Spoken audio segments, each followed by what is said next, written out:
Evangelho de São Lucas, capítulo 24. Nós vamos ler até o versículo 8. Tem aí o texto para colocar na tela? É possível? Lucas 24, de 1 a 8. Vamos ler. Mas no primeiro dia da semana, alta madrugada, foram elas ao túmulo, levando os aromas que haviam preparado, e encontraram a pedra removida do sepulcro. Mas ao entrarem, não acharam o corpo de Jesus. E aconteceu que, perplexas a este respeito, apareceram-lhe 2 varões com vestes resplandecentes. Estando elas ainda possuídas de temor, baixando os olhos para o chão, eles lhes falaram: por que buscai entre os mortos aquele que vive? Ele não está aqui, mas ressuscitou. Lembrai-vos de como vos preveniu, estando ainda na Galileia, quando disse: importa que o Filho do Homem seja entregue nas mãos de pecadores e seja crucificado e ressuscite ao terceiro dia. Então se lembraram das suas palavras e, voltando do túmulo, anunciaram todas estas coisas aos 11 e a todos mais que estavam com eles. Eram Maria Madalena, Joana e Maria, mãe de Tiago. Digam amém. Mesmo sentado, o pastor Luiz vai nos dirigir em oração. Mesmo sentado onde você está, recline a tua cabeça e vamos orar ao nosso Deus. Bendito o Senhor ressuscitado, vivo. Nós te louvamos por esse momento tão maravilhoso em nossas vidas, quando nos reunimos nesta noite para celebrar a sua vitória, a nossa salvação. Obrigado, e tua palavra será ministrada, e que o coração de cada um de nós seja, Senhor, bem receptivo nesta noite, e que a tua palavra nos edifique para a glória do nome de Jesus Cristo, que assim seja. Amém. Todos digam amém. Meus queridos irmãos, nós começamos sexta-feira esta jornada falando de manhã sobre por que Jesus morreu. Falando à noite aqui sobre as 7 palavras da cruz. Quando Jesus, durante aquelas 6 horas que esteve pregado na cruz, os escritores do Evangelho, eles anotaram as últimas palavras que Jesus foi dizendo enquanto crucificado. Pai, perdoa, porque não sabem o que fazem. Filho, eis aí a tua mãe. Mulher, eis aí o teu filho. Depois ele disse para aquele que se arrependeu na hora de morrer: Senhor, lembra-te de mim quando estiveres no teu reino. E Jesus diz para aquele homem arrependido, um latrocida: hoje mesmo estarás comigo no paraíso. Depois Jesus fez aquele clamor: Deus meu, por que me desamparastes? Tenho sede. E as 2 últimas palavras fortíssimas eu até mencionei hoje, numa entrevista para um canal de televisão em Belém, quando Jesus disse: tudo está consumado, tudo está feito, em tuas mãos eu entrego o meu espírito. Foi a palavra de ontem. Mas uma coisa que eu mencionei ontem e mencionarei na pregação de hoje.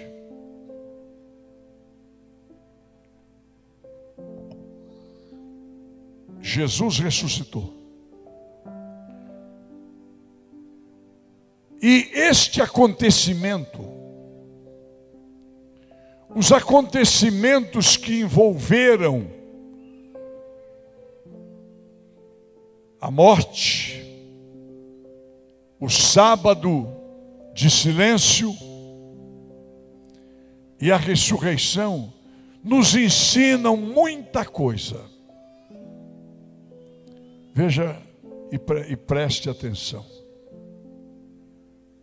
Quantas e quantas vezes Jesus tinha dito, não foi uma só não, várias ocasiões Jesus falou sobre o plano de Deus, e aqui o anjo inclusive, ele repete textualmente uma das palavras que Jesus disse estando na Galileia, quando as mulheres ficaram naquela dúvida: onde é que está o corpo do Senhor? E o anjo disse: vocês não se lembram de que ele falou que era necessário que ele, o Filho do Homem, fosse entregue nas mãos dos pecadores e fosse crucificado e ressuscitaria ao terceiro dia? Quando o anjo repetiu aquilo para aquelas mulheres, elas se lembraram. O estado de choque, o abalo emocional, muitas vezes faz com que nós tenhamos assim um bloqueio mental e parece que a gente se esquece de tudo que está escrito.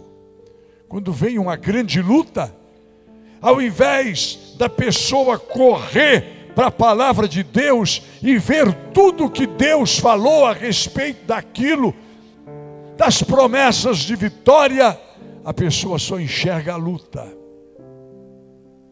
só enxerga o problema. Aconteceu com os discípulos. Todos eles se esqueceram. Quando Jesus morreu, quando eles viram o Senhor ser crucificado, quando eles viram Jesus ser levantado, quando eles ouviram aquele brado: está tudo consumado, nas tuas mãos eu entrego o meu espírito, e morreu. Quando eles viram aquelas pessoas tirarem o corpo de Jesus da cruz, enrolarem num lençol e levarem para aquela sepultura, aquela pedra rolada na porta da sepultura, o mundo para eles acabou. Todo mundo se esqueceu das promessas. Mas eu louvo a Deus que o Espírito Santo fez Caifás e Anás, os dois sacerdotes, eles se lembraram. Eles foram com Pôncio Pilatos, foram com Herodes, e eles disseram: olha, nós queremos que seja tomada uma providência, porque ele andou por aí dizendo em todo lugar que ele iria morrer, mas que ele ressuscitaria ao terceiro dia. Então nós queremos uma guarda lá na sepultura, para ninguém ir roubar-lhe o corpo, e depois o segundo acontecimento será pior do que o primeiro. E lá foi a guarda. Graças a Deus por isso. Porque os próprios guardas foram testemunhas da ressurreição. Digam glória a Jesus. Madrugada do primeiro dia da semana, madrugada do domingo, e de repente alguma coisa sobrenatural aconteceu. A sepultura tremeu, os anjos chegaram, houve ali uma manifestação extraordinária de Deus. Os soldados caíram como que fulminados por um raio, perderam os sentidos, e os anjos removeram a pedra, e Jesus saiu ressurreto da sepultura. E as mulheres, essas 3, e com elas foram mais algumas, porque diz assim: e eram Maria Madalena, Joana, Maria mãe de Tiago, e também as demais que estavam com elas. Enquanto os homens estavam todos escondidos com medo, olha, as primeiras missionárias foram as mulheres. Lembre disso. As mulheres foram as primeiras missionárias.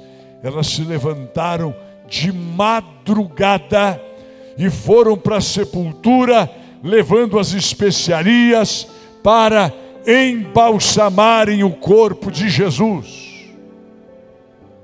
Mas conversavam durante a viagem, o caminho. Como é que nós vamos fazer com a pedra? É uma pedra muito pesada. Quem removerá a pedra para nós? E ao chegarem, elas encontraram a sepultura vazia, e elas encontraram o lugar, entraram na sepultura, estava lá o lençol, o lenço que envolveu o rosto de Jesus, mas lá não tinha ninguém. E 2 anjos estavam lá. E elas perguntavam: onde está o corpo do Senhor? E eles repetiram esta frase que nós lemos: como vocês procuram aquele que vive entre os mortos? Ele não está aqui, ele ressuscitou. Vocês esqueceram? Pode aplaudir a Jesus.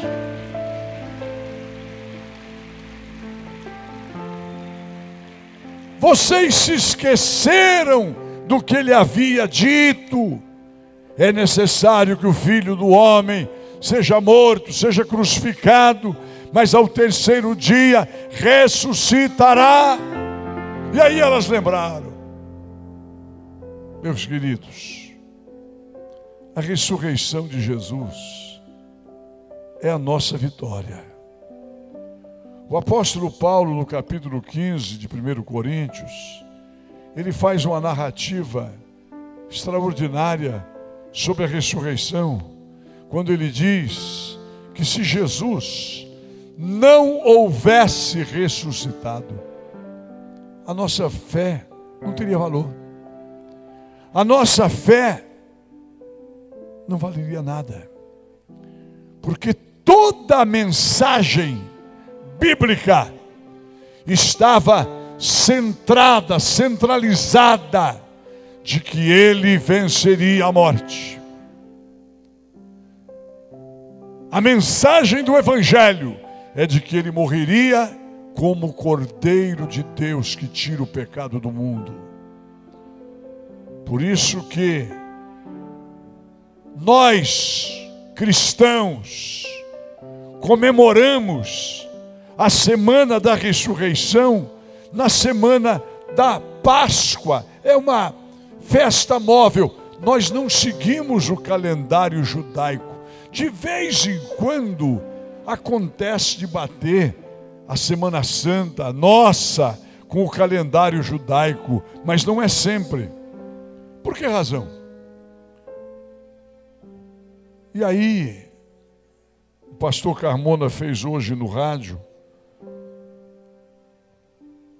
uma pergunta para mais de 10 evangélicos, outros não, e nesse meio até alguns pastores. E infelizmente não teve nenhuma pessoa que explicasse direito o que é a Páscoa cristã. Nenhuma. Que coisa triste. Se for alguém que não conhece a Bíblia, alguém que não é da igreja evangélica, até a gente admite, mas cristão, nascido de novo, tem que conhecer pelo menos o básico da sua fé.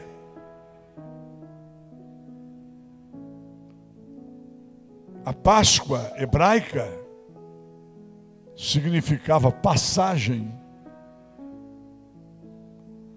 Foi a noite que o anjo da morte passou sobre o Egito. E vocês se lembram que Deus deu a Moisés a mensagem, a orientação, que cada família deveria preparar a Páscoa. O que era, ou quais eram os ingredientes da Páscoa?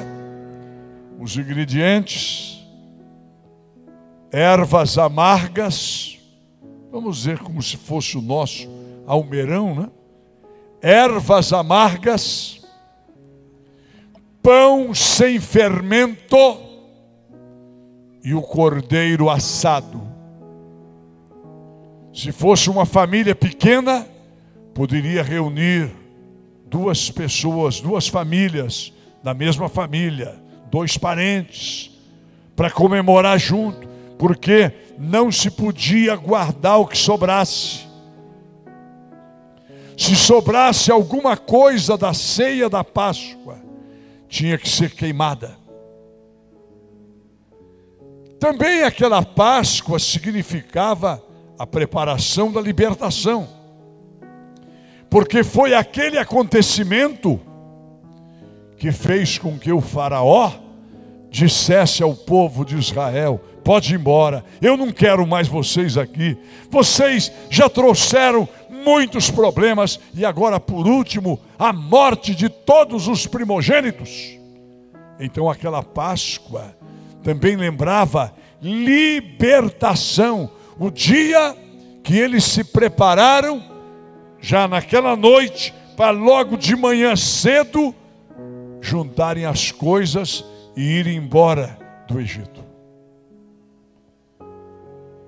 E para nós cristãos, qual o significado da morte de Jesus? O Cordeiro de Deus. Jesus é o símbolo do Cordeiro Pascal, daquele Cordeiro que morreu para salvar os primogênitos de Israel e para promover a libertação do povo. Jesus, o Cordeiro de Deus, que tira o pecado do mundo, disse João Batista, ele veio para tomar o nosso lugar. A Páscoa cristã, ela pode ter aquela semelhança do Cordeiro, mas o seu significado vai muito além, porque Jesus não morreu apenas para nos tirar de uma situação material, de escravidão material. Jesus morreu para nos libertar da escravidão do pecado, para nos dar vida eterna.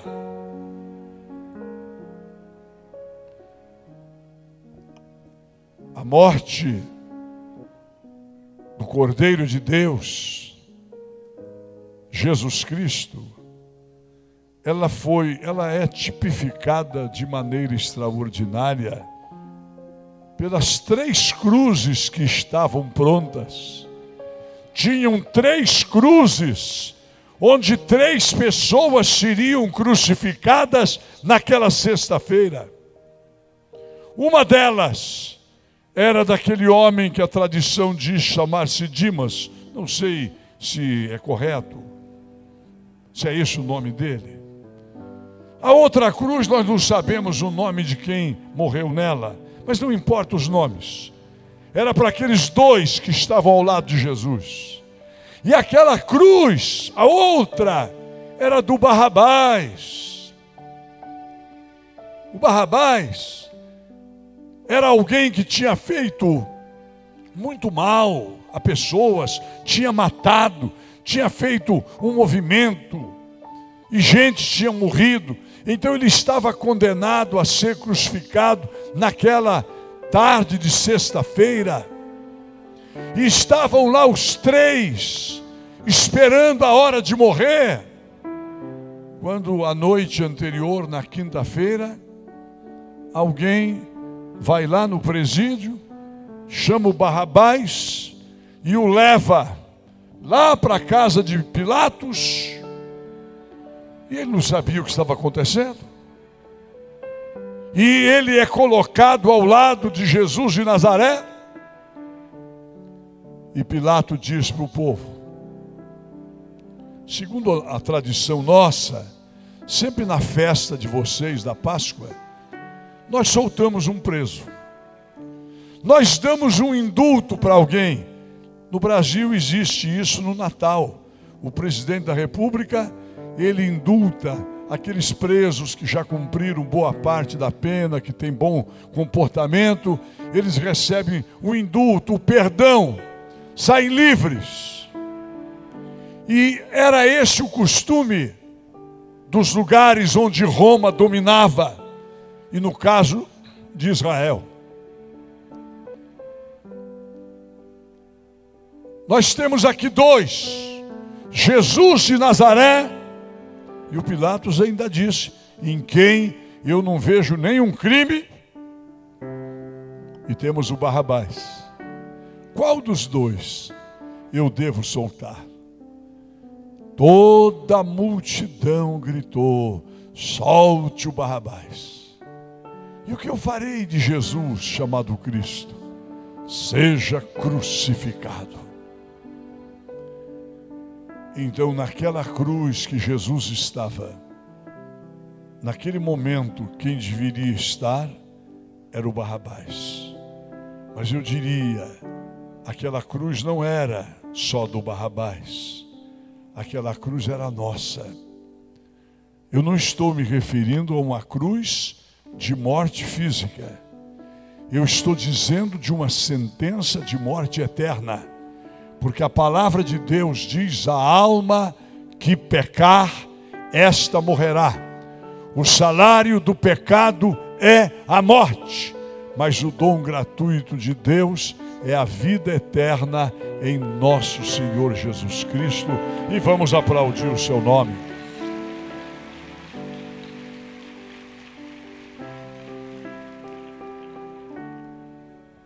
Jesus morreu a nossa morte. Ele morreu no nosso lugar. O castigo que nos traz a paz estava sobre ele. Por suas pisaduras nós fomos sarados. É impressionante e glorioso lembrar disso. Pagou o preço que nós não podíamos pagar. E agora, na sua ressurreição,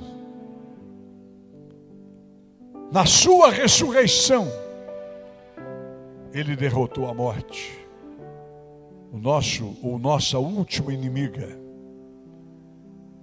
Porque fisicamente, todos os seres humanos, um dia, passarão pela experiência da morte. Seja homem, mulher, rico, pobre, forte, fraco, doente, saudável, mas dia menos dias, se Jesus não voltar antes, nós estaremos fazendo o seu ofício fúnebre, ou você participando do nosso. Ô pastor, não fala esse negócio não. Isso aí é triste, não. Isso é alegre. Porque nós sabemos que a morte física não representa nada. Tragada foi a morte pela vitória de Jesus Cristo, nosso Senhor. Volta ao pó que o deu, mas a alma volta a Deus que a deu. É extraordinário. Vida eterna, salvação, vitória. A Páscoa cristã significa libertação. A morte do Senhor Jesus nos libertou, não lá do Egito do faraó, mas nos libertou do jugo do pecado e das mãos do inimigo. Vida eterna, salvação. Eu quero hoje, de maneira bem simples, explicar para você que ainda não entendeu o que significa aceitar Jesus. Porque a Bíblia diz: Deus amou o mundo de tal maneira que deu o seu Filho unigênito, para que todo aquele que nele crê não pereça, mas tenha a vida eterna. E a vida eterna é esta: que conheçam a Ti como Deus verdadeiro e ao unigênito que enviastes. E a Bíblia diz mais: e quem tem o Filho tem a vida eterna, não entrará em condenação, mas já passou da morte para a vida. E eu quero hoje fazer aqui um debate comigo mesmo, com as minhas ideias e com as suas, para entendermos o mistério da salvação. De vez em quando eu ouço alguém me dizer, e você já deve ter ouvido, a pessoa dizer: olha, eu acho muito bonito a igreja, o trabalho que os evangélicos fazem, que esse povo que lê a Bíblia, porque, irmãos, há uma diferença muito grande entre ser religioso e seguir a Jesus. Religioso, no Brasil nós temos muita gente que tem uma religião, mas que não conhece o caminho da salvação, que não conhece Jesus como Salvador. Crê, acredita nele, acredita, não conhece, porque crer é confiar, e a gente confia em quem conhece. Se confia, é possível alguém confiar cegamente numa pessoa que não conhece? Nunca. Pode ser a melhor pessoa do mundo, se você não conhece, você não pode confiar. E quem confia em Jesus é porque conhece, não de ouvir falar. Mas de vez em quando eu já ouvi isso, e você também. Só que esse negócio dos evangélicos dizerem que estão salvos, isso é uma prepotência, é uma arrogância. Como é que pode o pecador dizer que está salvo? E eu até gostei que um dia eu ouvi alguém fazer essa declaração no meio de várias pessoas. E aí eu disse: olha, está havendo um engano aí. Não somos nós que dizemos, é a palavra de Deus. É Jesus que diz, foi Ele quem disse que quem tem o Filho tem a vida eterna. Foi Ele quem disse: todo aquele que crê será salvo. Ah, mas eu acredito. Então eu quero hoje explicar para você o que é aceitar Jesus. O que é aceitar Jesus? Tem aqui algum advogado? Ou alguém que está terminando o curso de Direito? Levanta a mão. Advogado, juiz, alguém da área? Tem muitos. Pronto. Eu vou usar a Bíblia e vou usar o advogado, a advogada. Capítulo 2 de da primeira epístola de São João diz o seguinte: foi a minha primeira pregação no mês de fevereiro de 1961. Eu tinha 16 anos. Consegui pregar 3 minutos com as pernas tremendo. eu li esse texto e lá está escrito assim: filhinhos, estas coisas eu vos escrevo para que não pecais. Mas se alguém pecar, nós temos junto do Pai um advogado, que é Jesus Cristo o justo. Ele é a propiciação pelos nossos pecados, e não só pelos nossos, mas para todo mundo. Você ouviu bem? Escrevo para que não pequeis. Se alguém pecar, tem um advogado constituído junto do Pai, Jesus Cristo. Todos nós sabemos que quando a gente é chamado em juízo para um depoimento, como testemunha ou não, principalmente se a pessoa é acusada de alguma coisa, ela tem que estar junto com ela um advogado ou advogada.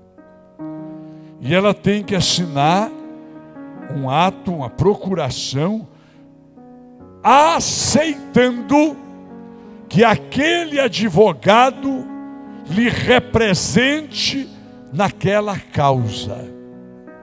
Se por acaso a pessoa não tiver e ela comparecer sem um advogado, o juiz vai designar um defensor público ou até um outro advogado que esteja passando por ali naquela hora. Ele nomeia um advogado ad hoc para aquele momento, para aquela causa. Ninguém pode ser julgado sem um advogado. Mas e se aquela pessoa disser lá para o meritíssimo: eu não aceito, eu não quero advogado, não aceito? Ela vai ser julgada à revelia. Você está entendendo? Existe um advogado em nosso favor, que é Jesus. Isto chama-se aceitar Jesus. Permitir que Ele, que já pagou o preço pelos nossos pecados, Ele que já morreu por nós, mas nós temos que aceitar o que Ele fez. E agora, por favor, se tiver algum promotor de justiça aqui, não se aborreça comigo, que não tem nada com você. Mas o diabo faz o papel do promotor, ele é o acusador, não é? O Satanás, ele está lá diante de Deus acusando os servos e as servas do Senhor, e ele tem lá o dia, a hora, a data, e o danado agora tem filmagem e tem grampo telefônico. Se você fala eu não fiz, ele diz está aqui. Ele mostra a imagem. Mas você constituiu Jesus o teu advogado. E basta o Senhor Jesus estender as mãos, feridas pelos cravos, e dizer: eu já morri a morte desta pessoa.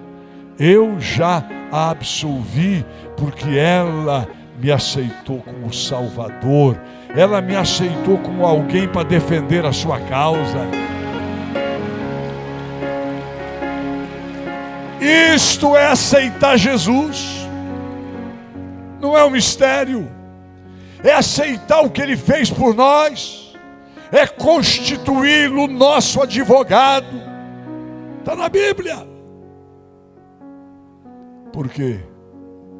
Porque Ele é o Cordeiro de Deus que tira o pecado do mundo. Porque Ele é o nosso Cordeiro Pascal. Não o Cordeiro que morreu para livrar uma nação apenas, mas o Cordeiro que morreu para salvar todo aquele que crê, seja judeu, seja gentio, seja brasileiro, seja quem for, ao aceitar Jesus como Salvador, o nosso nome é escrito no livro da vida. Digam todos glória a Jesus. Então nesta noite nós só temos que comemorar, nós só temos que celebrar, Nós só temos que dizer exatamente: Ele vive, Ele é a nossa salvação, Ele venceu a morte, tragada foi a morte pela vitória. Na ressurreição de Jesus está a derrota do inferno, a derrota da morte, está a vida eterna de todo aquele que crê. É a nossa certeza.